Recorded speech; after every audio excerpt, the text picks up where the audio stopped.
They have turned their attention to the West. They are forcibly occupying their land and telling them that they cannot do anything about it. A whole presidency in a country openly and brazenly supporting terrorists. All of you watching and listening all over the world, you know that Miyetti Allah is a terrorist organization. You know that. They have killed. They have said that Benue State is theirs for the taking as a spoil of war. All of you are aware of it. You know what they are doing. Anywhere you have Fulani headsmen, terrorists for that matter, they tell you, oh, they are pastoralists. They are allowed to do their businesses in the forest. All of you are aware of it. But you kept quiet, hoping that somehow Tinubu will emerge as the president, or an Igbo man will come as the president, and your family will start enjoying. But in the meantime, you have no more farmlands, you have no more forests, you have nowhere you can call your own home. The same stupidity exhibited by Hausa peasants that enabled Fulani to take Sokoto from them, that enabled Fulani to take Katsina from them, that enabled Fulani to take even Kanu from them. Every Hausa land is occupied either by a Fulani emir or a Fulani governor.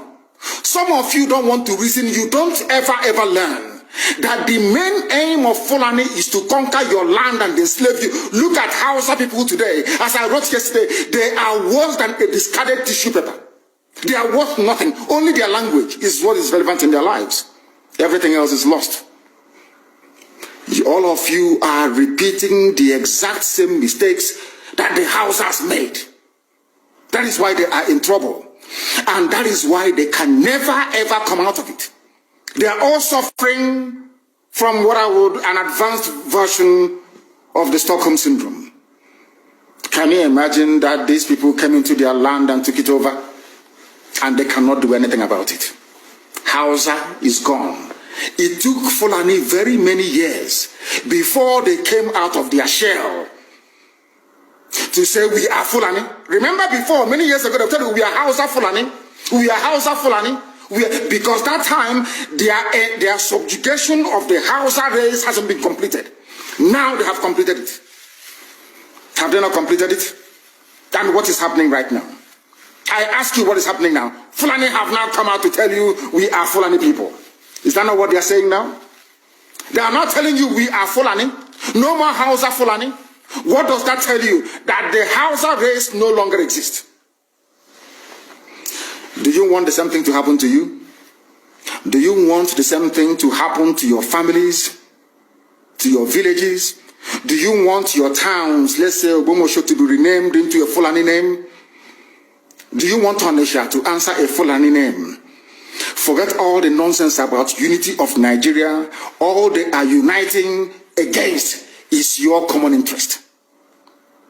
Unless you prefer epileptic power supply, unless you prepare to live your whole life without running water, unless you want to live in abject poverty and deprivation, your only alternative is a revolution.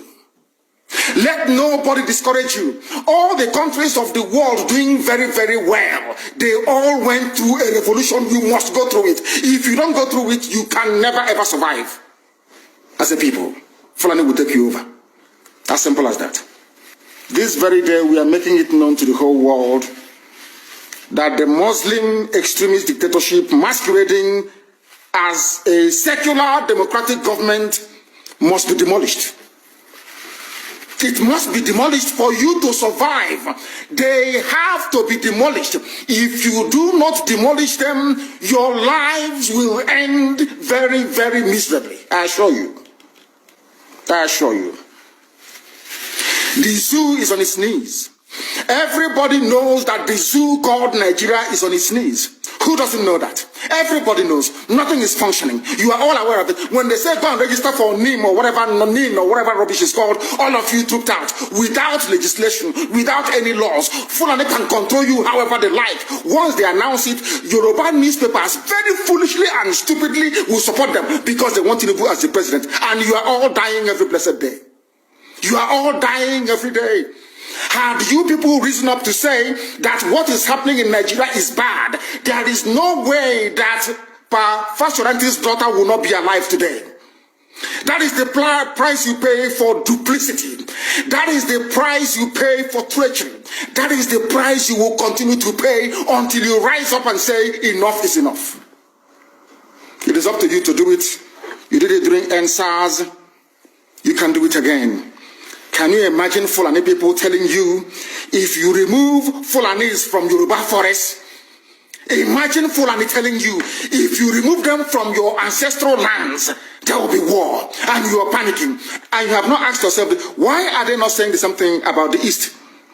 Why did they not say to Eastern Security Network? Why did they not say to me, if you don't stop evacuating Fulani terrorists from the forest, there will be war? Because they know, they understand psychologically that you don't have what it takes to resist them. Do you know why Borno State is still alive? Why you still have the Kanuri people in Borno today? Was because they resisted the Fulani centuries ago. You have to go back to history to understand how Nigeria came into existence. Fulani has been expanding from day one, from Senegambia. All the way from Senegambia, they've been expanding, and now they are in Okigwe. All the way from Senegambia. They are now in Okigwe. And you're asking us to somehow fold our hands and keep quiet because of 2023, because one idiot is going to come out to become a president, because of that rubbish, because of that nonsensical notion, we should fold our hands and wait until we are overrun by the Janjaweed from the Sahel. Is that how reasonable people think? Is that how people that wish to survive as a race, is that how they reason? It is very, very shocking that some of you do not understand what the Fulanis have in store for you. Very, very soon it is going to happen. And when it happens, your eyes will clear. And about whom you will see it very clearly. I was warning you. In 2014, 2015, 2016, they said he's a warmonger. He's a warmongering. I went to America and I told World Igbo Congress that this war you are avoiding is going to come to your villages. They said, no, it's not going to happen. What is happening today?